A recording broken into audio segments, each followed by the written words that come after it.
Kita mulai ya. Bismillahirrahmanirrahim. Assalamualaikum warahmatullahi wabarakatuh. Alhamdulillahilladzi hadana lihadza wa ma kunna linahtadiya laula an hadana Allah.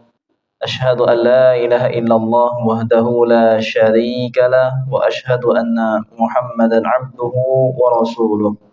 Allahumma salli wa sallim ala nabiyyina Muhammad wa ala alihi wa ashabihi wa man tabi'ahum bi ihsanin ila yaumiddin. Amma ba'd. Bapak-bapak, ibu-ibu, hadirin hadirat rahimani wa rahimakumullah. Pertama-tama marilah kita untuk senantiasa memanjatkan puji syukur kehadirat Allah Subhanahu wa taala yang telah memberikan kepada kita nikmat yang tak terhingga. Di antara nikmat tersebut yaitu hidayah, petunjuk yang senantiasa Allah Subhanahu wa taala berikan kepada kita sampai saat ini, sampai detik ini. Seandainya bukanlah karena hidayah dari Allah Subhanahu wa taala, niscaya kita tidak berada di atas kebaikan-kebaikan ini, di atas petunjuk ya, di atas agama Islam yang benar.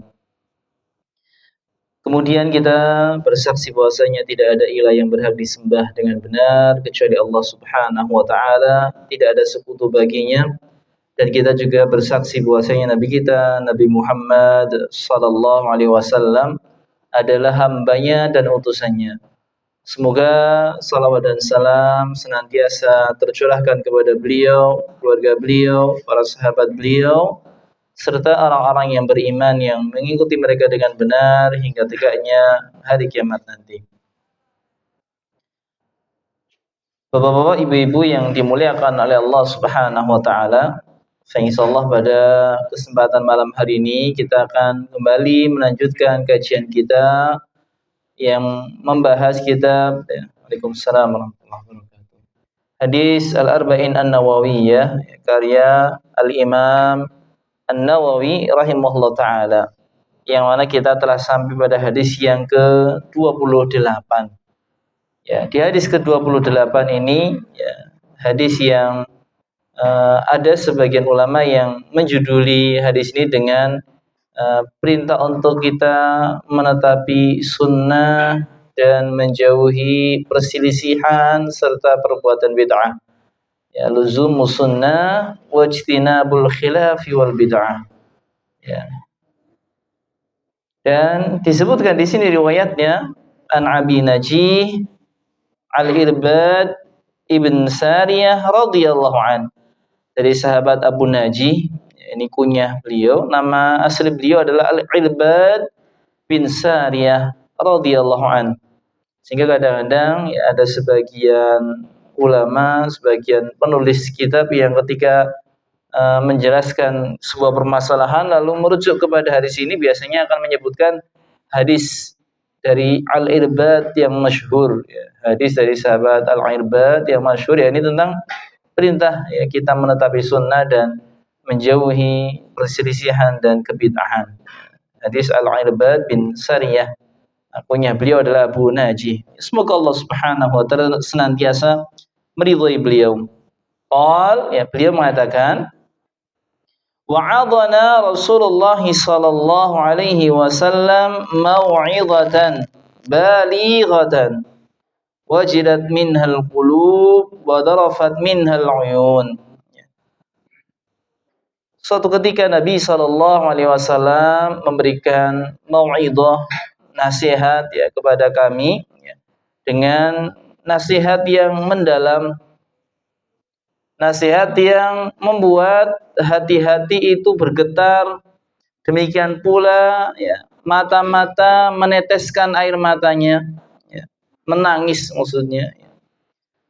Fakulna ya, ketika merasakan ya mau'izah, nasihat yang sangat luar biasa sekali ya, menyentuh, maka para sahabat radhiyallahu anhum pun mereka lantas meminta kepada Nabi SAW dengan mengatakan, faqulna ya Rasulullah ka'annaha mau'izatu muwaddi'in fa'ausina wahai Rasulullah sallallahu alaihi wasallam, seolah-olah ini adalah nasihat perpisahan, wasiat perpisahan, ya.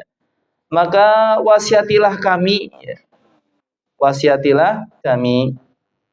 Qal, maka di sini lantas Nabi sallallahu alaihi wasallam pun mengatakan dengan sabda beliau sebuah nasihat yang diberikan kepada para sahabat radhiyallahu anhum, usikum bi taqwallahi azza wa jalla. Ya, kita perhatikan nasihat dari Nabi kita Nabi Muhammad sallallahu alaihi wasallam, ya.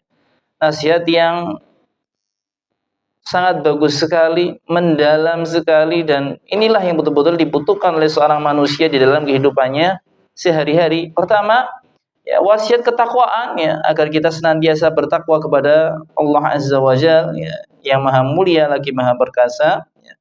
Was-sam'i wat-tha'ah wa in ta'ammara 'alaikum 'abdun. Kemudian, ya, nasihat yang berikutnya, wasiat yang berikutnya Nabi mengatakan, dan taatlah dan mendengarlah dan taatlah kepada pemimpin walaupun yang memimpin kalian adalah seorang budak. Fa innahu man ya'ish minkum fasayara ikhtilafan katsira.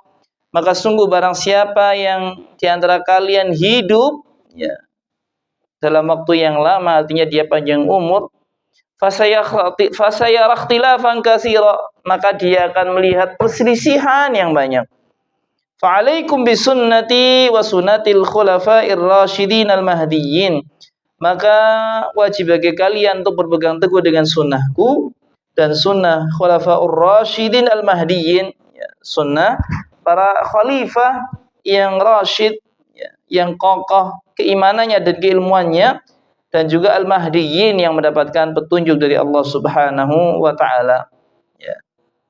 Addu 'alaiha bin nawajid. Gigitlah dengan gigi geraham kalian. Artinya menunjukkan agar kita betul-betul berpegang teguh dengan kuat, ya. Wa iyyakum wa muhdatsatil umur, dan waspadalah dari perkara-perkara yang baru. Fa inna kulla bid'atin dhalalah, maka sungguh setiap kebid'ahan itu adalah kesesatan. Rawahu Abu Dawud wa Tirmidzi. Hadis ini diriwayatkan oleh Imam Abu Dawud dan juga Imam At-Tirmidzi. Wa qala, dan Imam At-Tirmidzi mengatakan hadisun hasanun sahihun. Hadis yang hasan dan sahih, ya. Bapak-bapak, ibu-ibu yang dimuliakan oleh Allah Subhanahu wa taala, ya. Jadi hadis ini hadis yang sangat penting sekali, sampai-sampai Nabi sallallahu alaihi wasallam menyampaikan sebagai nasihat, ya, yang paripurna, ya, seakan-akan ketika itu beliau itu hendak berpisah, ya, meninggalkan dunia ini, sehingga beliau berpesan kepada para sahabat radhiyallahu anhum, dan tentunya pesan ini pun, ya, ditujukan pula kepada kita, ya. Ini agar kita senantiasa bertakwa kepada Allah, mendengar dan taat kepada pemimpin.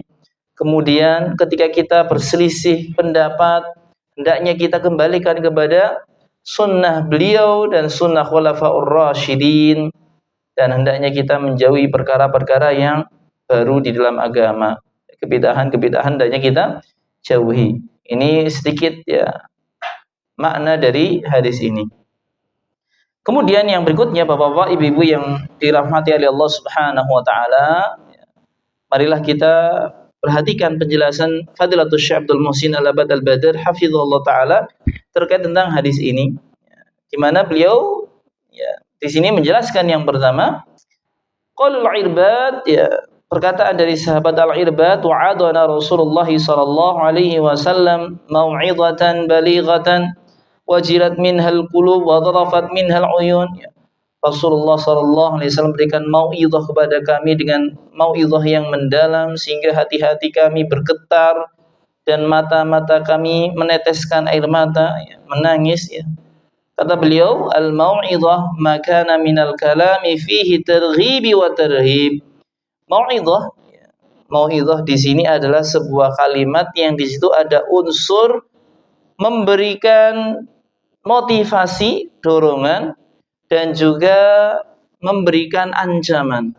Jadi namanya mau'izah dari sisi istilah, ya, mau'izah itu adalah sebuah kalimat yang di situ mengandung motivasi, ya, dorongan, ya, Dan sekaligus juga di situ mengandung targhib, ancaman. Ancaman bagi orang-orang yang barangkali melakukan perbuatan-perbuatan dosa, ancamannya ini. Perbuatan buruk ancamannya ini. Adapun kalau yang baik-baik maka ini loh balasannya. Dimotivasi orang untuk beramal. Ini targhib wa tarhib. Kalau dalam istilah bahasa Arabnya, targhib dengan ghain, kemudian tarhib dengan ha. Targhib dengan ghain itu artinya motivasi, dorongan, Kemudian kalau tarhib dengan ha, ini artinya ancaman. Ditakut-takuti bahwasanya balasan bagi orang-orang yang berbuat keburukan demikian dan demikian itu adalah siksaan dan azab, hukuman yang Allah Subhanahu wa taala akan berikan kepadanya tatkala dia jatuh ke dalam perbuatan tersebut. Ini mau'izah. Nasihat itu ada dua kategori, bisa berupa motivasi, bisa berupa tadi ancaman. Motivasi agar kita semangat beramal, dan ancaman agar kita berhenti dari perbuatan-perbuatan buruk, perbuatan-perbuatan dosa dan maksiat. Baik. Kemudian Syekh mengatakan di sini, yu'assiru 'alan nufus wa yablughul qulub. Hal ini itu bisa berpengaruh kepada jiwa karena sampai ke dalam hati, Fatujilu min mukhalafatillah. Maka dia akhirnya bergetar, hatinya takut kepada Allah Subhanahu wa taala. Waqad wasafa al-Irbad radhiyallahu an hadhihi al-mau'izah bi hadhihi sifatis salas. Maka sahabat Al-Irbad di sini telah menjelaskan mau'izah itu tadi yang memiliki tiga hal, tiga sifat. Tiga sifat. Yang pertama al-balaghah, istilahnya kalimatnya itu singkat, tapi maknanya padat, Kemudian wajlul qalbi, terus membuat hati itu bergetar, terenyuh, tersentuh, Kemudian wadarful uyun, sampai mata itu meneteskan air mata, saking terbawa perasaan yang berasal dari nasihat tersebut. Kemudian disebutkan sebuah perkataan dari Al-Imam Ibnu Rajab Al-Hambali rahimahullah taala, di mana dalam kitab Al-Jami'ul Ulumi wal Hikam, kitab yang juga mensyarah hadis Arba'in An-Nawawi, tapi di situ ada tambahan sampai 50 hadis, karena kalau hadis asli dari Imam Nawawi itu 42, kemudian disempurnakan oleh Al-Imam Ibnu Rajab jadi 50, 50.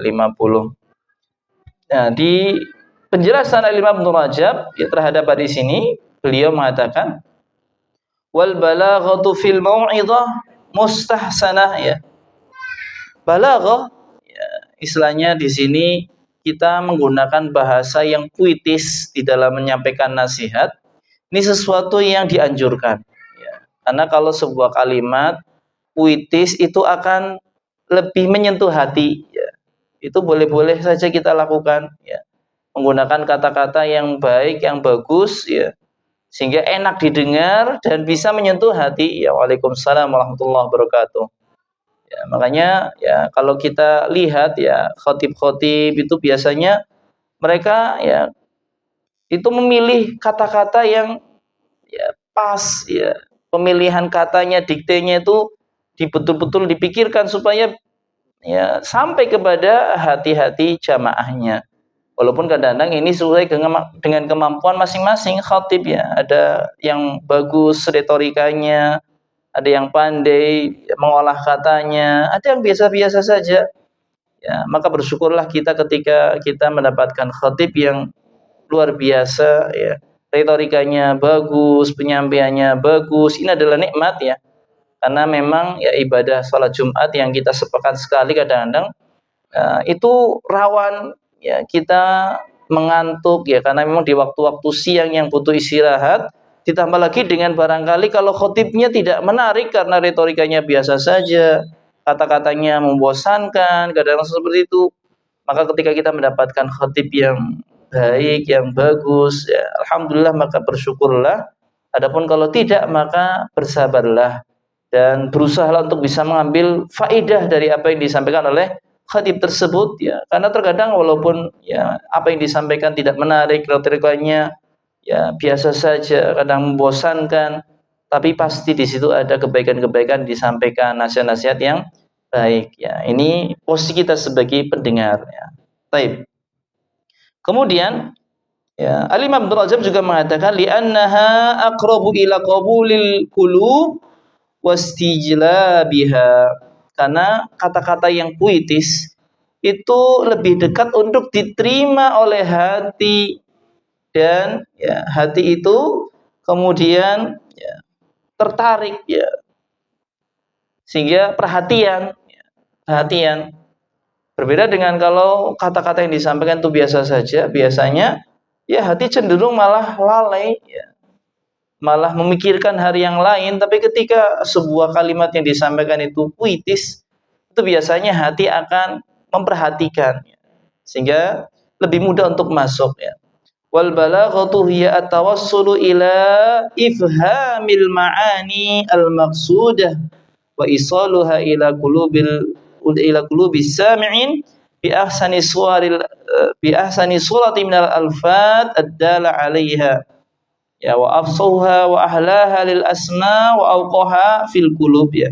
Jadi balaghah ini adalah ya sesuatu yang bisa menyampaikan ya, seseorang kepada pemahaman terhadap makna-makna, sehingga ketika dia sudah memahami makna tersebut ya, itu akan sampai kepada hati-hati orang yang mendengarkan ya, dengan bentuk yang paling bagus, dengan kata-kata yang paling bagus, dengan kata-kata yang paling fasih, paling manis didengarkan, sehingga masuk ke dalam hati. Sehingga barang siapa yang dia posisinya memberikan nasihat, siapapun itu, baik itu adalah penceramah, baik itu khatib, ataupun barangkali kita biasa sedang beri nasihat kepada orang lain, gunakan kata-kata yang nyaman didengar, yang enak didengar, supaya lebih mudah untuk diterima, supaya lebih diterima ya. Jangan kita menggunakan kata-kata yang malah ya menyinggung perasaan ya, akhirnya menimbulkan ya malah dendam bisa jadi ya, waliyadzubillah. Kita berlindung kepada Allah Subhanahu wa taala dari hal tersebut. Ini yang pertama. Kemudian Syekh juga menyebutkan di sini terkait tentang nasihat ya. Seorang mukmin hendaknya ketika dia mendengarkan nasihat, dia perhatikan dan agar dia merenungi dengan hatinya. Apalagi kalau nasihat itu berasal dari ayat-ayat Al-Qur'an. Disebutkan di sini oleh Syekh, wa qad wasafallahu al-mu'minin biwajli qulubihim wa darfi 'uyunihim inda dzikrillah. Dan sungguh Allah Subhanahu wa taala telah mensifati orang-orang yang beriman dengan bergetarnya hati dan menetesnya air mata tatkala nama Allah Subhanahu wa taala disebut ya, tatkala ayat-ayat Al-Qur'an itu dibacakan. Sifat seorang mukmin itu hendaknya demikian ya.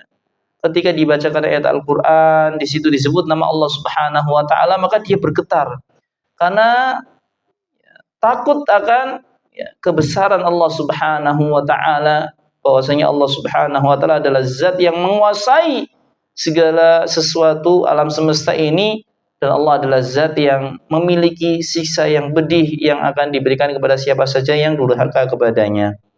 Ya, dia ketika mendengar nama Allah Subhanahu wa taala bergetar hatinya sampai meneteskan air mata. Kalau Allah Azza wa Jalla, ya Allah berfirman tentang hal ini, menjelaskan tentang sifat orang-orang yang beriman dalam surat ya,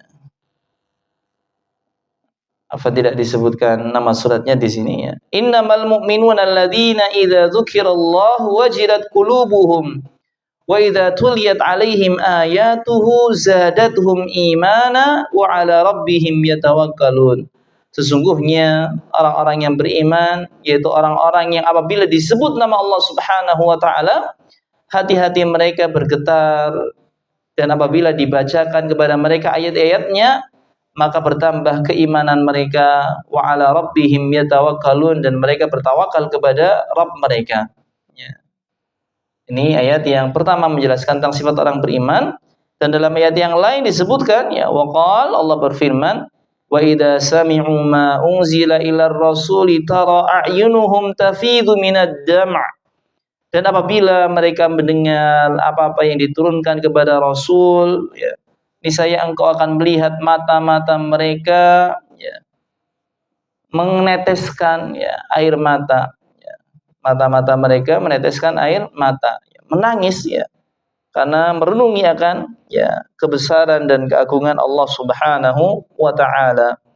Nah, ini yang pertama, ya, bahwasanya mauidhah itu sesuatu yang bisa menyentuh hati dan bisa meneteskan air mata, dan seorang mukmin ketika dibacakan ayat Al-Qur'an, dibacakan tentang nama Allah Subhanahu wa taala, hendaknya dia tersentuh hatinya, menghadirkan akan, ya, kebesaran dan keagungan Allah Subhanahu wa taala, ya, sehingga, ya, dia meneteskan air mata, ya. Kemudian yang berikutnya, Bapak-bapak, ibu-ibu yang dimuliakan oleh Allah Subhanahu wa taala, Syekh di sini kemudian melanjutkan, ya, penjelasan hadis ini, ya. Qulna ya Rasulullah ka'annaha mau'izatu muwaddi'in fa'ausina, ya. Dalam hadis tersebut disebutkan bahwasanya para sahabat, ya, mereka bertanya, wahai Rasulullah, seolah-olah ini adalah nasihat atau wasiat perpisahan, maka wasiyatilah kami, ya. Syekh di sini mengatakan, menjelaskan kalimat ini, ai anna hadhil wasiyah tushbihu mau'izatal muwaddi', ya. Maksudnya adalah wasiat ini itu seperti wasiat perpisahan. Lida faqad talabas sahaba al-kiram, ya. Sehingga, ya, para sahabat, ya, yang mulia, wahumul harisun ala kulli khair, dan mereka adalah orang-orang yang senantiasa bersemangat mendapatkan kebaikan, ya. Mereka meminta kepada Nabi sallallahu alaihi wasallam wasiyatan jami'atan, wasiat yang, ya, mencakup, ya, wasiat yang inti di situ, ya. Ya'hadu biha ilaihim Rasulullah sallallahu alaihi wasallam yatamassakuna biha wa yu'awwiluna 'alaiha, ya, yang di sini mengikatkan mereka, ya, kepada Rasul sallallahu alaihi wasallam agar mereka itu berpegang teguh dan kembali kepadanya. Li'annal wasiyah indal wada' laha waqqa' fin nufus. Karena wasiat kalau dalam posisi seperti orang itu mau berpisah, mau pergi, itu biasanya nasihatnya mendalam dan sampai ke hati, ya, sampai ke hati.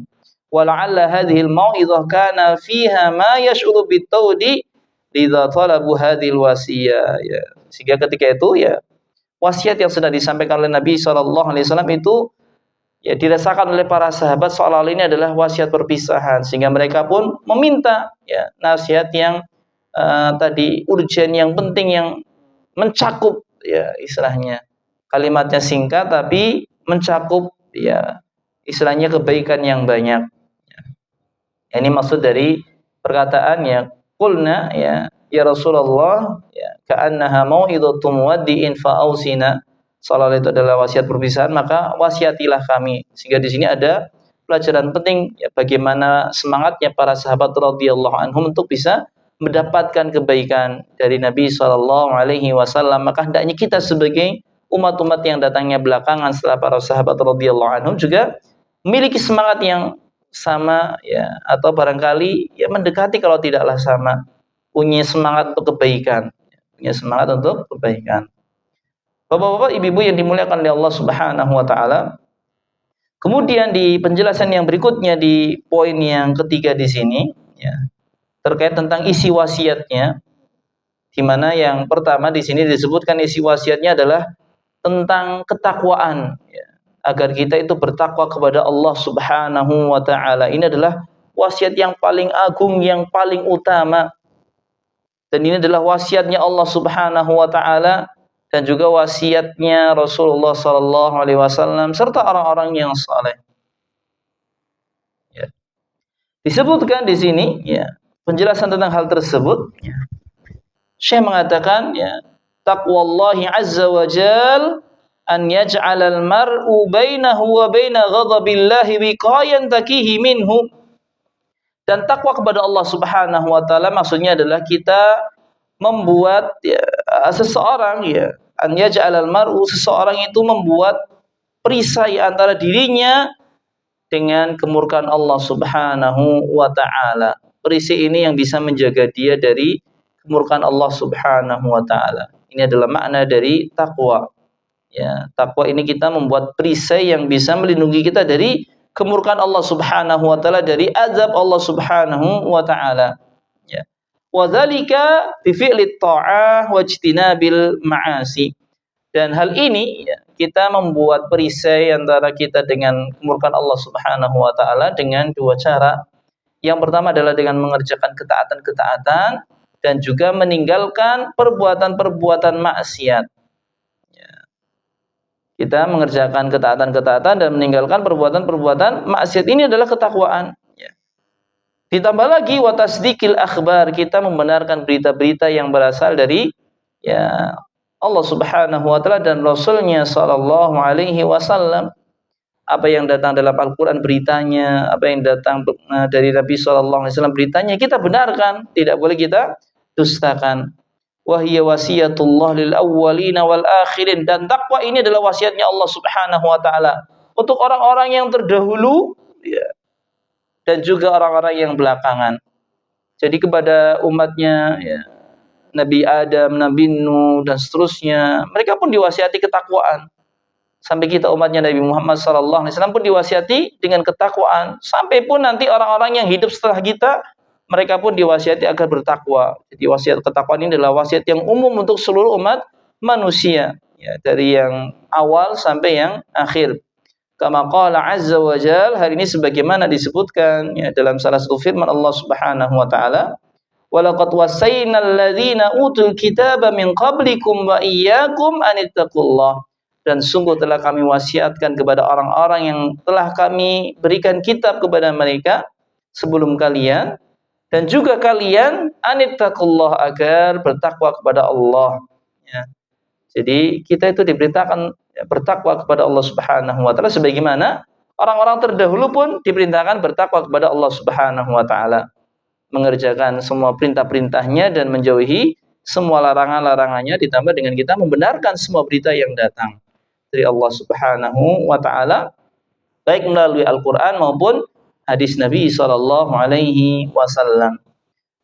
Ikhwafillah rahimani wa rahimakumullah, lalu Syekh di sini menjelaskan bahwasanya ketakwaan ini adalah sababu kulli khairin wa falahin fid dunya wal akhirah. Ketakwaan itu sebab ya, kita mendapatkan kebaikan dan juga kemenangan, baik di dunia maupun di akhirat. Jadi bagi orang yang ingin mendapatkan kebaikan dan kemenangan di dunia, terlebih lagi di akhirat, maka hendaknya kita menggapainya dengan ketakwaan kita. Ya, menggapai kebaikan dan kemenangan tersebut dengan ketakwaan. Wa ya'til amru bittaqwallahi fi katsirin minal ayat, ya, dan sungguh telah datang perintah ya, untuk kita bertakwa kepada Allah Subhanahu wa taala ada di banyak ayat. La siyamal ayat al-mabdu'ah bi ya ayyuhalladzina amanu. Terlebih lagi ya, ayat-ayat yang diawali dengan ya ayyuhalladzina amanu, biasanya belakangnya itu ada perintah bertakwa, ya. Wa kadzalika fi wasaya, ya. Wa kadzalika fi wasaya Rasulillah sallallahu alaihi wasallam li ashabi. Demikian pula di dalam wasiat-wasiat Rasulullah sallallahu alaihi wasallam kepada para sahabatnya. Paling tidak di sini kita sebutin ya, satu ya, dari ayat Al-Qur'an dan juga hadis Nabi sallallahu alaihi wasallam. Ya, dari ayat Al-Qur'an yang mungkin kita sering dengar dari para khatib, ya, di mana khatib itu senantiasa mengingatkan ya ayyuhalladzina amanu ya ittaqullaha haqqa tuqatih wa la tamutunna illa wa antum muslimun. Wahai orang-orang yang beriman, ya, bertakwalah kalian kepada Allah Subhanahu wa taala dengan sebenar-benarnya ketakwaan, dan janganlah sampai kalian meninggal dunia kecuali dalam keadaan Islam. Ini adalah ya, ayat Al-Quran yang menjelaskan agar kita bertakwa kepada Allah dengan sebenar-benarnya ketakwaan. Ya, demikian pula dalam hadis Nabi sallallahu alaihi wasallam disebutkan, Nabi sallallahu alaihi wasallam bersabda, ittaqillaha haitsumma kunt. Bertakwalah kamu ya, kepada Allah Subhanahu wa taala dimanapun kamu berada. Fa'atbi sayyi'atal hasanata tamhuha. Ikutilah perbuatan buruk dengan perbuatan baik, niscaya perbuatan baik akan menghapus dosa perbuatan buruk. Wa khaliqin nasa bi khuluqin hasan, dan bergaulilah manusia dengan akhlak yang mulia. Ini adalah wasiat ya, wasiat Allah dan wasiat Rasulullah sallallahu alaihi wasallam, sehingga hendaknya kita perhatian dengan ketakwaan kita. Ya, hendaknya kita senantiasa berusaha untuk mempertahankan ketakwaan kita dan memperbaharui ketakwaan kita, menjadi yang lebih baik dari hari ke hari. Baik.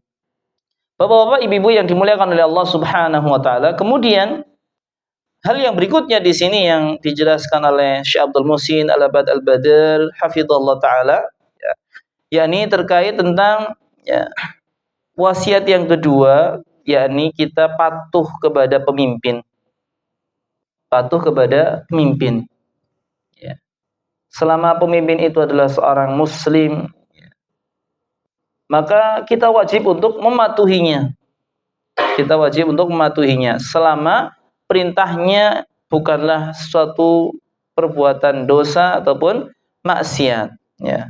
Di sini dijelaskan oleh Syekh Abdul Muhsin Al-Abad Al-Badr hafizallahu taala terkait tentang was-sam'i wa ta'ah wa in ta'ammara 'alaikum 'abdun. Ya. Hendaknya kamu mendengar dan taat, ya, walaupun yang memimpin kamu adalah seorang budak, ya. Walaupun yang memimpin kamu adalah seorang budak, ya. Kok bisa budak jadi pemimpin? Ya, kita perhatikan penjelasan dari Syekh. Beliau mengatakan, wa hiya wasiyatu bis-sam'i wa ta'ah li wulatil umur fi ghairi ma'siyatillah. Dan ini adalah wasiat untuk kita mendengar dan taat kepada pemimpin selama bukan dalam hal kemaksiatan kepada Allah. Walau kanal amiru abdan, walaupun yang memimpin kita adalah seorang budak, ya, walaupun yang memimpin kita adalah seorang budak. Syekh lalu mengatakan di sini, waqad ajma'al ulama ala anna al-abda laysa ahlan lil khilafah. Dan para ulama sepakat bahwasanya seorang budak itu mereka tidak punya keahlian menjadi pemimpin, ya. Secara asal, ya, seorang budak nggak punya keahlian untuk menjadi pemimpin. Namanya budak, ya dia cuma bisanya disuruh, ya. Majikannya nyuruh apa ya dia lakukan, majikannya nyuruh apa ya dia melakukan. Ya, tidak punya keahlian, tidak punya kecakapan untuk menjadi seorang pemimpin. Ya. Lalu ya disebutkan oleh Syekh, wa yuhmalu ma jaa'a fi hadzal hadis wa ghairuhu wa ghairihi min al ahadisi fi ma'nahu 'ala al mubalaghah fi luzumi sam'i wa ta'ah lil 'abdi idza kana khalifah. Maka hadis ini ya dibawa ke maknanya kepada ya, dan hadis ini ya dan juga hadis-hadis yang semisalnya maknanya dibawa ya kepada al-mubalaghah fi luzumi sam'i wa ta'ah. Ya, maksudnya betul-betul kita itu harus mengusahakan mendengar dan taat, ya. Jangan kita menyepelekan permasalahan ini, ya. Kita betul-betul perhatian dengan perkara mendengar dan taat kepada seorang pemimpin, ya. Ini maksudnya. Walaupun yang pemimpin adalah seorang budak, ya. Walaupun budak itu kemungkinan jadi pemimpin itu sangat kecil sekali. Walaupun demikian, seandainya ada, kita diperintahkan untuk mendengar dan taat selama perintahnya bukan kemaksiatan. Ini kepada budak yang nggak punya keahlian untuk jadi pemimpin, apalagi kepada orang-orang yang dia punya kompetensi, ya, dia punya keahlian, punya ya ada bakat ya untuk bisa menjadi pemimpin. Ya lebih-lebih lagi kita untuk bisa mendengar dan taat, ya, selama perintahnya adalah perintah kebaikan, bukan perintah kemaksiatan, ya, bukan perintah kemaksiatan. Baik. Kata Syekh di sini wa in kana la yaqa, ya, walaupun ya budak jadi pemimpin itu kemungkinannya enggak terjadi, ya. Tapi di sini Nabi SAW memberitakan kita untuk taat kepada pemimpin tersebut, mendengar dan taat walaupun itu budak. Padahal ini enggak terjadi. Apalagi kalau yang nyata-nyata di sini orang jadi pemimpin dan dia bukan budak, ya kita wajib untuk mendengar dan taat selama perintahnya bukan perbuatan maksiat, ya. Baik. Au anna dzalika yuhmal ala tauliyatil khalifah abdan ala qaryatin au jama'atin. Atau ini bisa dibawa maknanya, ya, penjelasan hadisnya bahwasanya seorang budak jadi pemimpin bisa terjadi, ya, barangkali ketika ada seorang khalifah lalu menunjuk budaknya untuk memimpin sebuah desa atau sebuah wilayah, ya, maka barulah budak ini jadi pemimpin, ya, pemimpin. Jadi ada kemungkinan, ya, barangkali sang khalifahnya ini kemudian menunjuk budaknya untuk jadi pemimpin dalam sebuah ya desa, ya, sehingga dia jadi pemimpin dan ketika itu wajib ditaati.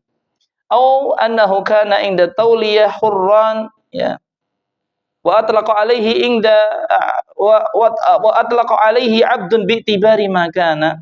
Atau sebenarnya seorang dia menjadi pemimpin, ya, karena posisinya dia seorang merdeka tapi sebelumnya dia adalah seorang budak, ya.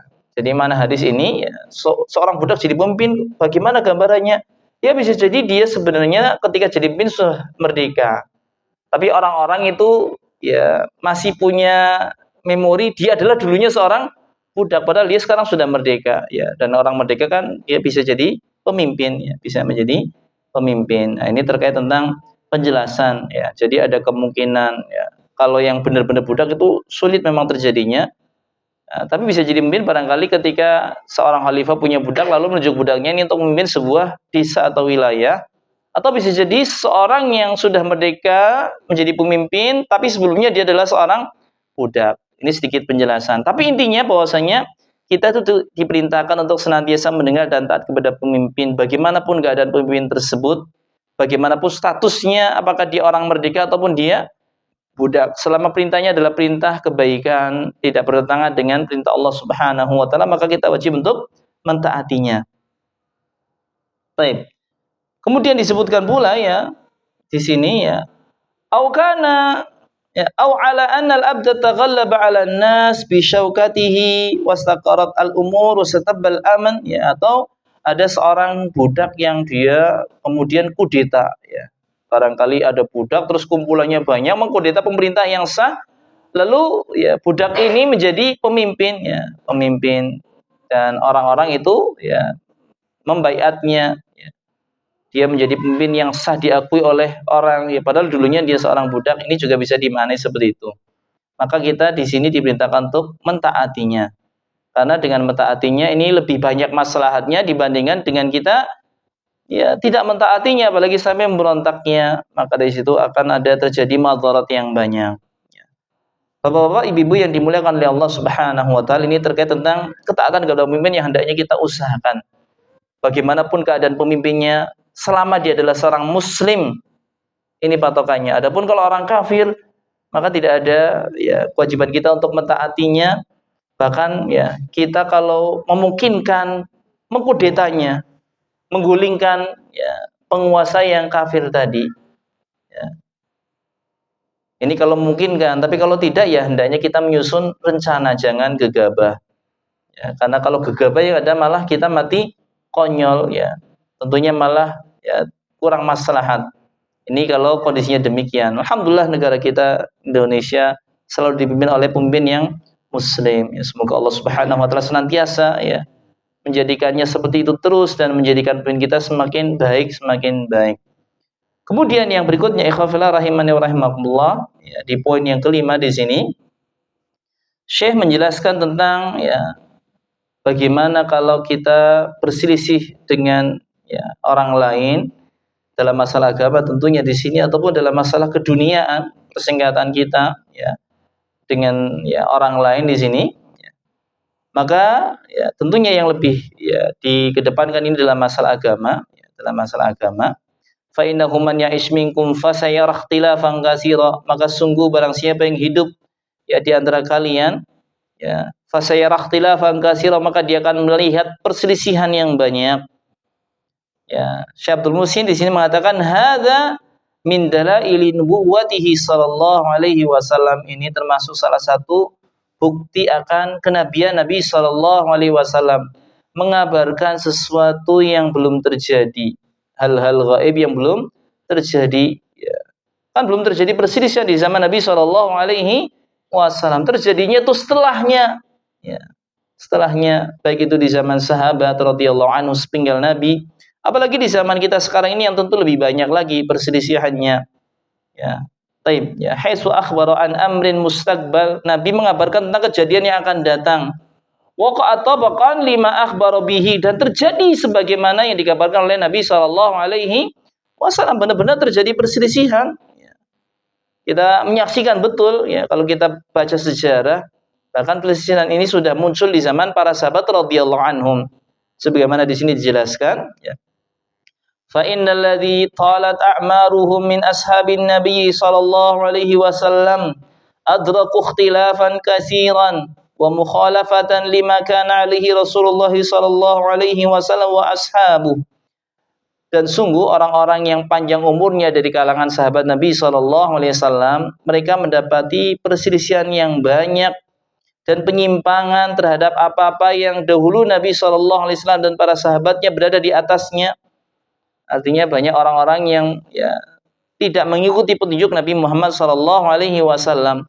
Wa dzalika bi zuhuri ba'di firaqid dhalal, dan itu kita bisa lihat dengan munculnya kelompok-kelompok yang sesat. Ini sudah muncul di zaman para sahabat radhiyallahu anhum, yakni di zamannya Utsman bin Affan, dan lebih besar lagi di zamannya sahabat Ali bin Abi Thalib, kal qadariyah wal khawarij wa ghairihim, seperti firqah qadariyah yang mengingkari adanya takdir, tidak percayakan adanya takdir, sampai didebat oleh sahabat Ibnu Umar, dan sahabat Ibnu Umar mengatakan kalian tidak beriman sampai kalian beriman kepada takdir, takdir. Wal khawarij, demikian pula khawarij, orang-orang yang memberontak, dan dia punya keyakinan yang batil, di mana orang-orang khawarij ini menganggap orang yang berbuat dosa besar itu keluar dari agama Islam dan kekal selama-lamanya di neraka. Padahal dia masih orang muslim yang bersyahadat, tapi dianggapnya dia dosa besar dan pelakunya keluar dari agama Islam. Ini orang khawarij, dan mengkafirkan istilahnya orang-orang yang berbuat dosa besar tadi dan memberontak pemimpin, wa ghairihim, dan juga selain mereka seperti Syiah yang muncul di zaman sahabat Ali bin Abi Thalib, dan juga yang lainnya di zaman tabi'in lebih banyak lagi, ada Mu'tazilah dan lain-lainnya. Ini di antara firqah-firqah yang sesat. Perselisihan, tatkala kita terjatuh ke dalam hal ini, maka hendaknya kita kembali kepada sunnah Nabi kita Nabi Muhammad SAW dan juga sunnah khulafaur rasyidin. Sebagaimana di poin yang berikutnya di sini yang keenam, Syekh mengatakan menjelaskan tentang fa'alaikum bisunnati wa sunnatil khulafair rasyidin al-mahdiyyin addu 'alaiha bin nawajid. Berpegang teguhlah kalian dengan sunnahku dan sunnah khulafaur rasyidin al-mahdiyyin, yang mendapatkan petunjuk, gigitlah dengan gigi geraham kalian. Di sini saya menjelaskan, lamma akhbara sallallahu alaihi wasallam bi khusri tafarruq wa kasratihi, tatkala Nabi sallallahu alaihi wasallam mengabarkan akan terjadinya perpecahan, arsyada ila tariqis salama wan najat, Nabi memberikan petunjuk kepada jalan yang selamat. Wa dzalika, dan hal itu kata beliau, bitamassuki bi sunnatihi wa sunnati khulafaihir rasyidin, dengan kita berpegang teguh dengan sunnahnya dan juga sunnah khulafaur rasyidin. Wa khulafaur rasyidun hum Abu Bakar wa Umar wa Utsman wa Ali radhiyallahu anhum, dan khulafah ar-rasyidin, khulafahnya Nabi, khalifahnya Nabi itu ada 4, Abu Bakar, Umar, Utsman, dan kemudian Ali bin Abi Thalib radhiyallahu anhum. Wa qad wasafa Rasulullah sallallahu alaihi wasallam khilafatahum bi annaha khilafatun nubuwah, dan sungguh Rasulullah sallallahu alaihi wasallam telah mensifati kepemimpinan mereka dengan khilafah nubuwah. Kama jaa fi hadis Safina, sebagaimana ini telah datang riwayatnya di dalam hadisnya Safina, khilafatun nubuwah salasuna sanah, khilafah nubuwah itu 30 tahun. 30 tahun. Summa yu'tillahul mulka au mulkahu man yasha, lalu Allah berikan kerajaan atau kerajaannya kepada siapa saja yang dikehendaki. Artinya kekhilafan Nabi itu selama 30 tahun, dan itu dari mulai zamannya Abu Bakar, Umar, Utsman, kemudian Ali, dihitung totalnya semuanya itu 30 tahun. 30 tahun yang kemudian istilahnya sebenarnya tidak pas 30 tahun. Tapi 30 tahun kurang berapa bulan, tapi dilengkapkan dengan kepemimpinannya Al-Hasan bin Ali, cucu Nabi SAW, sehingga genap sebagai 30 tahun. Tapi Al-Hasan ini kan hanya sekedar istilahnya bahasanya sekarang itu kayak PJ istilahnya, peralihan saja. Peralihan saja yang kemudian sampai nanti diberikan kekhilafan kepada Muawiyah bin Abi Sufyan dari Bani Umayyah. Tapi yang jelas ini 4 khalifah ini, Abu Bakar, Umar, Utsman, dan Ali bin Abi Thalib radhiyallahu anhum. Ini sebagaimana disebutkan hadisnya dan hadisnya adalah hadis yang sahih. Baik. Kemudian ya disebutkan ya di sini penjelasan kenapa sih kok kita diperintahkan pula berpegang teguh dengan sunnah khulafaur rasyidin. Kenapa enggak cukup dengan sunnahnya Nabi sallallahu alaihi wasallam saja ya. Maka di sini disebutkan penjelasan ya. Perkataan dari Al-Imam Ibnu Rajab Al-Hambali rahimallahu taala. Kenapa kita harus berpegang teguh dengan sunnahnya Nabi sallallahu alaihi wasallam dan juga sunnah khulafaur rasyidin. Dia mengatakan wa sunnah ya tariqah maslukah fayashmal dzalika tamasuk bima kana alaihi huwa wa khulafaur rasyidun ya. Dan sunnah itu adalah jalan yang ditempuh. Dan ini mencakup maknanya adalah kita berpegang teguh dengan apa-apa yang Nabi sallallahu alaihi wasallam dan juga khalifah-khalifahnya berada di atasnya. Minal i'tiqadi wal a'mali wal aqwal, baik dalam masalah keyakinan, amal-amal ibadah dan juga ucapan-ucapan ya, perkataan-perkataan. Wa hadhihi sunnah al-kamilah, dan ini adalah sunnah yang sempurna ya. Walihadza kana salaf qadiman la yutlikuna isma sunnah ila ala ma yashmal dzalika kullih. Dan ya para salaf yang terdahulu tidak memutarkan nama sunnah kecuali atas apa yang mencakup semua ini ya, dari dalam masalah akidah, keyakinan, dalam masalah ibadah dan juga dalam masalah ucapan-ucapan perkataan ya yang berasal dari Nabi Muhammad sallallahu alaihi wasallam dan juga sunnah-sunnah nabinya sallallahu alaihi wasallam. Baik. Kemudian ya kami nukilkan di sini ya keterangan ya kenapa kita harus ya berpegang teguh dengan sunnah khulafaur rasyidin ya. Ada dua sebab, ada dua hal yang istilahnya kenapa kita harus ya kembali kepada sunnah khulafaur rasyidin ya. Disebutkan ya alasan kenapa kita harus berpegang teguh dengan sunnah khulafaur rasyidin. Yang pertama ya disebutkan ya di sini ya alasannya adalah at-taqlid liman ajaza 'anin nadhari ya. Ini adalah sebagai bentuk taklid bagi orang yang tidak mampu untuk meneliti ya, meneliti. Maka hendaknya kita taklidnya kepada para sahabat Nabi sallallahu alaihi wasallam yang empat ini ya, karena mereka adalah murid-murid utama dari Nabi kita Nabi Muhammad sallallahu alaihi wasallam. Buktinya mereka itu ya, dipercaya menjadi pengganti beliau sallallahu alaihi wasallam. Maka mereka adalah orang-orang yang terbaik di ya kalangan para sahabat. Ya, empat ini adalah orang yang terbaik sehingga pandangan mereka itu pandangan yang paling baik insyaallah subhanahu wa taala. Sehingga bagi orang-orang yang tidak mampu ya, meneliti ya cukup taklid kepada khulafaur rasyidin ini sunnahnya. Kemudian alasan yang kedua ya disebutkan pula di sini ya. At-tarjihu lima zahabu ilaihi inda ikhtilafis sahabah. Kita ya, menguatkan pendapat mereka tatkala terjadi perselisihan di kalangan para sahabat radhiyallahu anhum. Misalnya ada sahabat lain yang berpendapat demikian, lalu khulafaur rasyidin berpendapat demikian, maka yang lebih kita kuatkan adalah pendapat ya khulafaur rasyidin karena mereka sudah mendapatkan ya istilahnya rekomendasi dari Nabi sallallahu alaihi wasallam ya, sunnahku dan sunnah khulafaur rasyidin.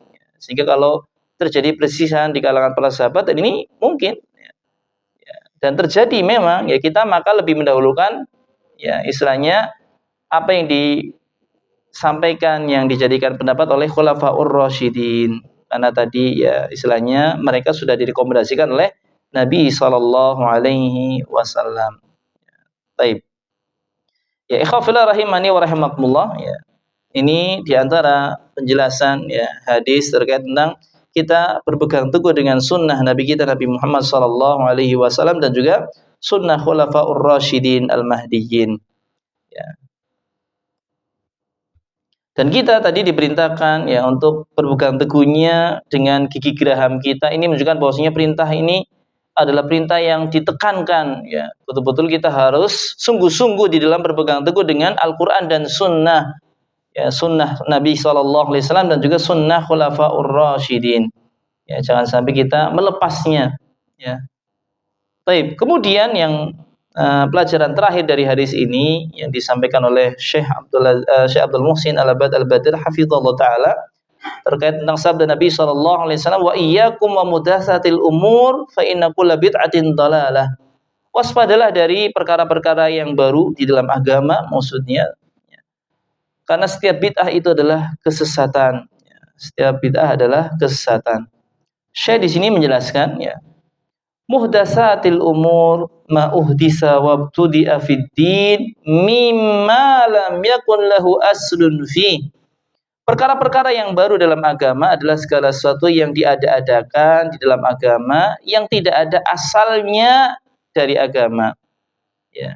Jadi perkara yang baru dalam agama ini adalah segala sesuatu yang diada-adakan di dalam agama yang tidak ada asalnya di dalam agama.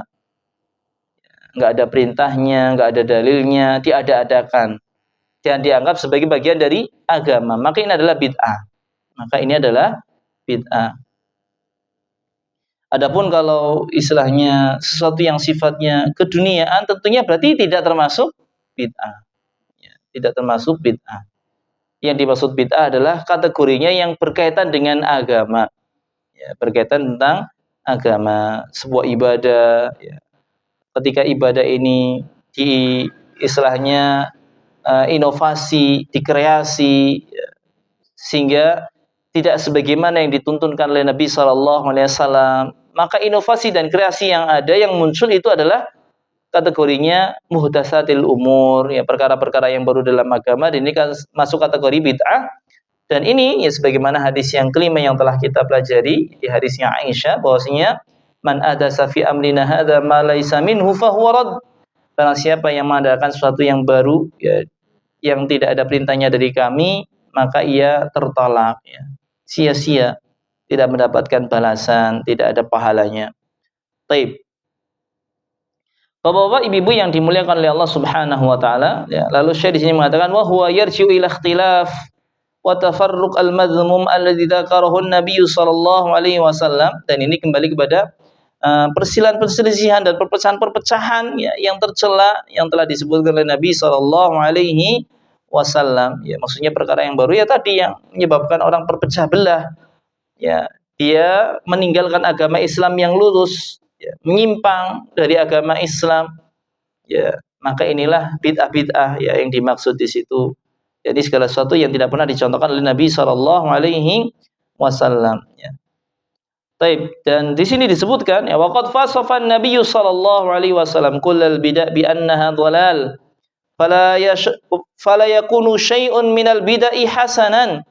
Dan sungguh Nabi sallallahu alaihi wasallam telah mensifati bahwasanya semua kebid'ahan itu sesat dan tidak ada sedikit pun dari bid'ah tersebut yang baik. Artinya setiap bid'ah dalam agama itu keburukan, sesuatu yang tercela, kesesatan yang hendaknya dijauhi, walaupun orang-orang itu menganggapnya baik. Kita harus menjauhi kebid'ahan tersebut, karena segala sesuatu yang tidak dicontohkan oleh Nabi SAW yang ada itu sia-sia belaka. Kita mengeluarkan tenaga kita atau bahkan barangkali kita mengorbankan harta kita, tapi kalau ternyata itu tidak sesuai contoh Nabi, itu akan sia-sia belaka. Disebutkan sebuah perkataan yang sangat bagus sekali dari sahabat Ibnu Umar radhiyallahu an. Disebutkan di sini riwayatnya. An Ibnu Umar radhiyallahu an, radhiyallahu anhuma, qol, dari sahabat Ibnu Umar, semoga Allah Subhanahu wa taala meridhai keduanya, beliau mengatakan, kullu bid'atin dhalalah, setiap bid'ah itu sesat, wa in ra'ahan nasu hasanah, walaupun manusia melihatnya itu baik. Dan ini benar, betapa banyak orang menganggap suatu yang bid'ah-bid'ah yang baru-baru ini dianggap baik oleh sebagian manusia. Tapi sahabat Ibnu Umar sudah mengatakan, menjelaskan tentang sabda Nabi, semuanya sesat walaupun dipandang baik oleh manusia. Karena standar kebaikan itu bukan pandangan manusia. Standar kebaikan itu sesuai dengan dalil, sesuai dengan dalil. Tatkala tidak ada dalilnya, yaitu bukanlah sesuatu yang baik. Ini dalam masalah ibadah. Itu sekali lagi, ini adalah dalam masalah ibadah. Jangan sampai kita salah paham. Baik. Kemudian disebutkan pula perkataan yang lebih tajam lagi sebagai bentuk nasihat bagi kita semuanya. ya, dan juga untuk kaum muslimin pada umumnya, ya, disebutkan sebuah kata, ya, perkataan, ya, yang dinukilkan oleh Al-Imam Asy-Syatibi dalam kitabnya Al-I'tisam. Ya, beliau mengatakan, menukilkan, ya, perkataan dari Al-Imam Ibnul Majishun rahimahullah, di mana Al-Imam Ibnul Majishun mengatakan, sami'tu Malikan yaqul, aku mendengar Imam Malik mengatakan, man ibtada'a fil islami bid'atan yaraha hasanah, barang siapa yang membuat kebid'ahan, perkara-perkara yang baru di dalam agama Islam, yaraha hasanah, dia menganggapnya itu baik, faqad za'ama anna Muhammadan khana risalah, maka sungguh dia telah menganggap Nabi Muhammad berkhianat terhadap risalah. Jadi orang yang menganggap sebuah kebid'ahan yang baru yang tidak ada contohnya dari Nabi dianggap baik, berarti seolah-olah dia itu telah menganggap Nabi SAW berkhianat terhadap risalah karena nggak menyampaikan itu, ya. Lalu Imam Malik mengatakan di anallaha yaqul, karena Allah telah berfirman, al-yauma akmaltu lakum dinakum, pada hari ini telah aku sempurnakan bagi kalian agama kalian. Nabi padahal nggak pernah berkhianat. Nabi telah menyampaikan semua, ya, agama, sehingga ditutup posisinya hari ini telah disempurnakan. Berarti kan Nabi nggak pernah menyembunyikan risalah. Artinya tuduhan mereka itu, ya, tidak tepat, ya, tidak benar, ya. Fama lam yakun yauma idin dinan fala yakunul yauma dinan. Apa yang pada hari ini, yakni pada hari turunnya ayat ini, ya, di hari Arafah, ya, di Haji Wada, ya, Nabi SAW turun ayat ini, ya. Ketika itu apa yang ketika itu tidak merupakan bagian dari agama, sampai sekarang pun itu bukan bagian dari agama.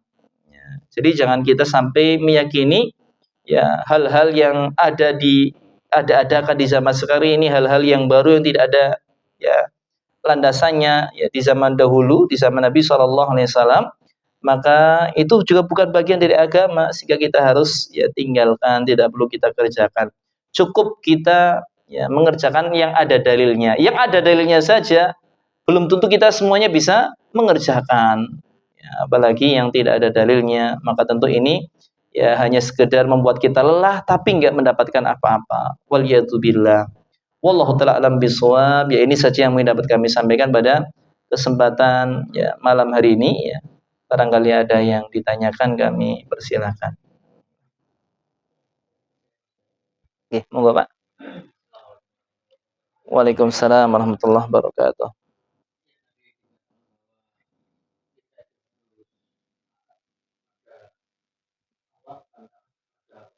Nah,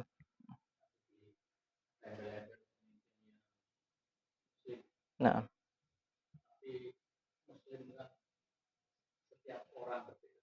nah, nah, nah,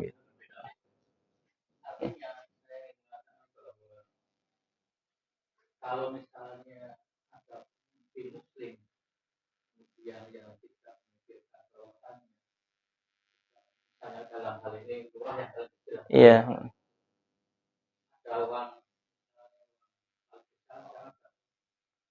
dada desa. Hmm.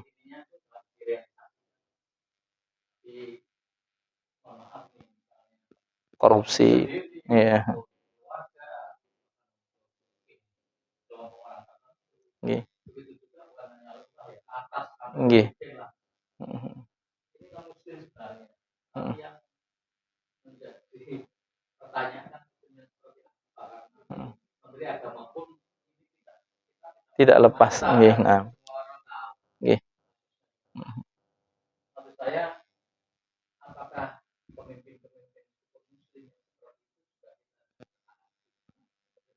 Nggih, nggih. Waalaikumsalam warahmatullahi wabarakatuh. Masya Allah, pertanyaan yang bagus, ya, terkait tentang Muslim, ya, yang tentu Muslim itu kadang-kadang satu dengan yang lainnya berbeda-beda. Bahkan ada Muslim yang tukang dosa, tukang maksiat juga ada. Ya, demikian pula pemimpin, ya, kadang-kadang pemimpin Muslim bukannya baik, tapi banyak keburukannya. Ya, tapi di sini, ya, yang dimaksud adalah, ya, kita melaksanakan apa yang diperintahkan oleh pemimpin tersebut selama itu adalah kebaikan. Selama itu bukan perbuatan maksiat.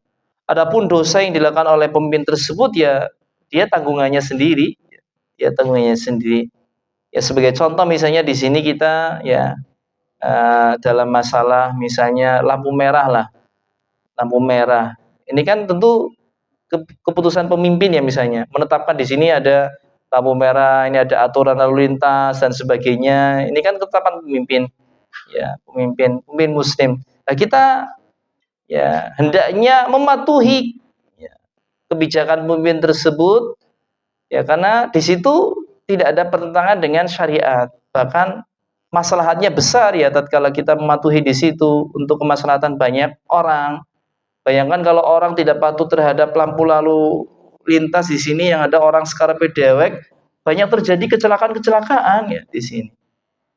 Walaupun yang perintahkan misalnya dia pemimpinnya suka berbuat dosa misalnya, ya tidak hanya korupsi, bahkan mungkin terkenal kita lihat dia barangkali mabuk-mabukan, malah judi barangkali di situ. Ya, selama dia pemimpin muslim ya kita wajib untuk mentaatinya. Mentaatinya. Selama itu bukan perbuatan dosa dan maksiat. Tapi kalau sudah merintahkan perbuatan dosa dan maksiat, fala sam'ah wala ta'ah, tidak mendengar, tidak ada taat. Ya. Misalnya disuruh misalnya berbuat riba semua. Ayo semuanya pinjam dana bank semuanya. Ya, istilahnya dikasih jalan untuk bank ini ya bisa melakukan ya penetrasi istilahnya penekanan kepada rakyat agar ya mengambil pinjaman dari bank. Apalagi diperintahkan oleh kepala desa misalnya. Dalam hal ini nggak ada ketaatan. Karena riba ini kan perbuatan dosa dan maksiat, melanggar syariat Allah Subhanahu wa taala, maka tidak harus kita melaksanakan dan kita tidak berdosa. Kalau misalnya kita dihukum, ya kita bersabar, ya, kita bersabar. Tidak boleh kita memberontak. Cukup kita menyampaikan nasihat, ya, kita ya istilahnya berusaha untuk memperbaiki keadaan, ya, amar ma'ruf nahi mungkar, tapi memberontak tidak. Wallahu ta'ala alam bishawab. Jadi ya dosanya pemimpin ya ditanggung pemimpin tersebut. Adapun kita tugasnya sebagai rakyat ketika yang diperintahkan pemimpin tersebut adalah sebuah kebaikan ya kita berusaha untuk melaksanakannya. Adapun dosanya ya tanggung dia sendiri. Seperti itu, dan manusia nggak ada yang selamat ya. Istilahnya semua manusia itu pasti pernah berbuat dosa. Cuman pemimpin kan memang sosok yang kita lihat, yang kita ya istilahnya awasi tentunya. Banyak mata yang melihat kalau pemimpin. Beda kalau orang biasa tuh nggak ada yang lirik biasanya. Terlihat pemimpin itu banyak yang lirik dan kadang-kadang banyak yang mencari kesalahan. Mencari kesalahan. Wallahu ta'ala alam bishawab. Jelas gimana? Ya, jadi ya selama dia muslim ya bagaimanapun dosa ya tanggungannya dia sendiri. Tugas kita adalah apabila itu perintah kebaikan yang kita laksanakan, kalau keburukan yang kita tinggalkan. Barangkali ada yang lain, silakan. Nggih, monggo, Pak.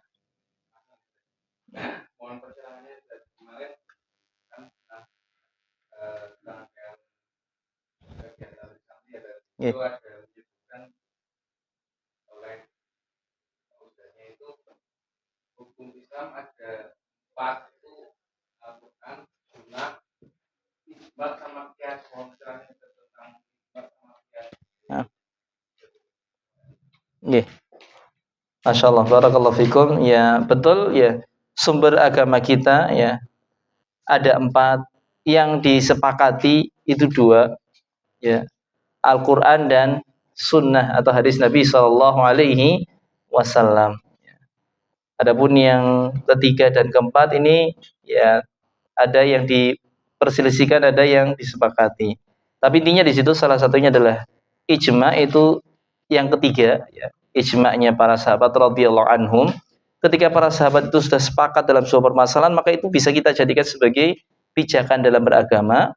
Kemudian yang keempatnya adalah kias ya. Kias itu kan analogi. Ya, analogi terhadap sesuatu yang memang sudah ada ketetapannya dalam syariat. Ini enggak ada dalil yang pasti, kemudian kita analogikan ke situ. Ya, kemudian kita bisa kalau memang pas analoginya, ya, maka kita bisa jadikan ya, patokan dalam beragama. Ya. Kayak contoh analoginya di sinilah misalnya. Kalau di zaman Nabi Shallallahu Alaihi Wasallam di sana kan nggak ada beras ya, makanan pokoknya kan ya gandum, ya kurma di situ. Kalau zaman kita sekarang ini di negeri kita kan makanan pokoknya itu adalah beras ya.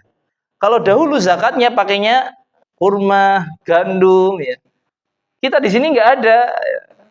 Apakah kita nggak wajib zakat? Tetap wajib zakat, yaitu dengan beras. Karena ya beras dan kurma atau gandum ini punya istilahnya titik temunya. Titik temunya yang bisa kita jadikan kiasan analogi, yaitu sama-sama makanan pokok, sama-sama bisa tahan lama, bisa sama-sama bisa ditimbang. Maka beras itu juga bisa kita gunakan untuk zakat. Ya, kita punya kewajiban untuk zakat beras kita. Ya, itu kan analogi kias. Ya. Sama Nabi nggak ada beras ya, tapi kita di sini zakat menggunakan beras misalnya. Karena analogi kias. Jadi tadi yang pertama Al-Quran, kemudian Sunnah, kemudian ijma para sahabat radhiyallahu anhum. Ya, ketika mereka sudah sepakat dalam sebuah permasalahan, maka itu bisa jadikan kita patokan beragama. Lalu kias, kalau kiasnya sahih, karena ada kias yang sahih, ada kias yang batil, nggak nyambung sebenarnya, ya, kias fasid, ya, maka ini nggak bisa kita jadikan patokan. Yang bisa kita patokan adalah kias yang sahih. Ya, wallahu ta'ala alam bishawab. Ya. Itu ya Pak ya. Barangkali ada yang lainnya, silakan.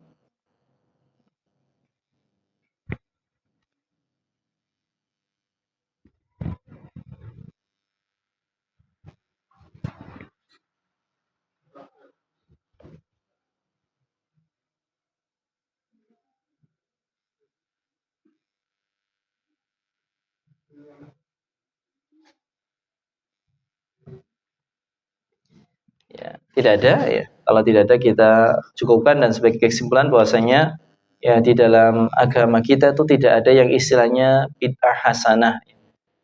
Sekali lagi ya, ini ya pendapat yang tepat insyaallah bahwasanya di dalam agama itu tidak ada bid'ah hasanah. Karena kullu bid'atin dhalalah, kata Nabi sallallahu alaihi wasallam, semua bid'ah itu adalah kesesatan. Kesesatan. Setiap apa-apa yang tidak pernah dilakukan oleh zaman Nabi sallallahu alaihi wasallam, ya tidak ada pernah ya ada asalnya, ya, lalu diada-adakan di zaman sekarang ini, ya, maka itu adalah sesuatu yang tercela, harus kita jauhi, karena kalau kita lakukan hanya kesia-siaan yang akan kita dapatkan. Ya, hendaknya kita berusaha untuk senantiasa beramal yang memang dicontohkan oleh Nabi kita, Nabi Muhammad SAW. Ya, jangan kita istilahnya tertipu dengan anggapan manusia, ini baik kok. Ya, pandangan manusia itu bukan patokan kita di dalam beragama, tapi patokan kita dalam beragama itu adalah dalil dari Al-Quran dan Sunnah, atau tadi barangkali yang ketiga ijma dan juga qiyas. Wallahu ta'ala alam bishawab. Kita cukupkan ya pembahasan kita pada kesempatan malam hari ini dengan baca doa kafaratul majlis. Subhanakallahumma wa bihamdika asyhadu an la ilaha illa anta astaghfiruka wa atubu ilaik. Jazakumullahu khairan. Wa akhiru da'wana alhamdulillahi rabbil alamin. Wassalamualaikum warahmatullahi wabarakatuh.